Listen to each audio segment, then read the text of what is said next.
Right, what's up YouTube? Welcome back to the channel. That's the Chronicles of Mr. Fish for you and me. And guess what? That's right, I am Mr. Fish.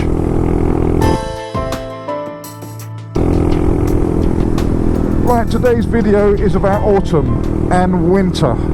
We are now coming into autumn.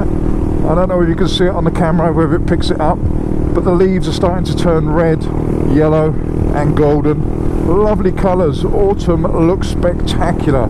I do love autumn for colour, not for temperature, but for colour. It's a wonderful time of the year to be out and about on a clear day like this, because the world looks kind of spectacular. However, I want to take this opportunity to give some little tips out, some little warnings, and I want you guys to help me out on this.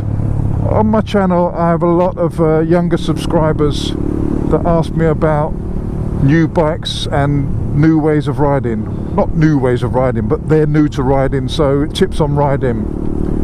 And my tip for this month, or the next couple of months in autumn, is be careful of leaves. Leaves are very, very dangerous. In autumn, we all know the leaves fall off the tree, they fall into the road. Cars tend to push them to one side of the road. They don't have an issue with them too much. But as a motorcyclist, wet leaves can be every little bit as dangerous as ice. And I mean that. I've seen lots and lots of people come off on leaves. If you do ride in a leafy area, like a very green area, although it won't be green now, it'll be golden and red because it's autumn.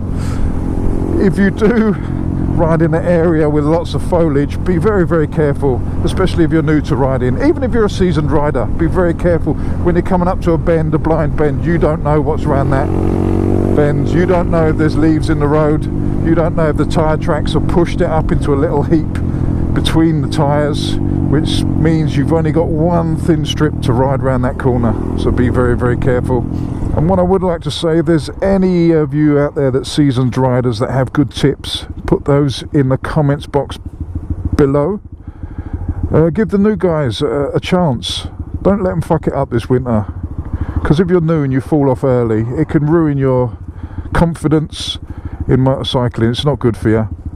So let's try and avoid the silly little accidents. Saying that, I'll probably fall off on a set of leaves now. I've said that. A set of leaves. I bought them. What are those? I bought you a set of leaves. I'm talking bollocks as usual. Also, what I want to ask you is, what's your best tip? I don't mean that to Arson and Baker. When I say your best tip, I don't mean the end of your penis. That would be the number one tip. As a tip is, don't get your penis out in the freezing cold weather. There's nothing worse than a frosty tip. Anyway, that was more aimed toward Arson and Baker. They know what I'm talking about. If you haven't subscribed to their channels, go and subscribe to them. Arson Rides, BakerXderek. Anyway, back to this vlog. I'd like you to let me know what is your best piece of winter kit, whether it be clothing or something on the bike. I have a feeling my best piece of kit this year is going to be my heated grips that I've just fitted to the CB500. I've only used them a few times and already I'm falling in love with those little bad boys.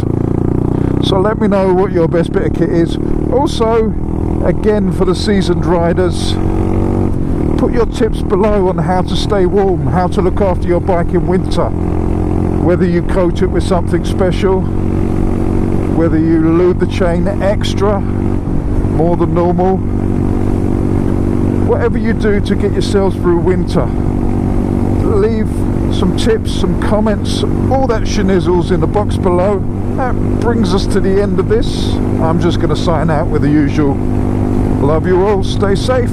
I put my hand out in front of my face, bring it in rather quickly, and say, fish out. Heated grips. Oh, I've got something in my eye, it's stinging like a bitch. In and around the... so the leaves don't sort of like fall. Hey, fall. Brilliant. Welcome back to the channel. That's the Chronicles of Mr. Fish for you and me. Or is it you and me? Right, today I'm going to Long Home. Oh, I can't fucking speak. Why can't I just speak English? It's a simple task.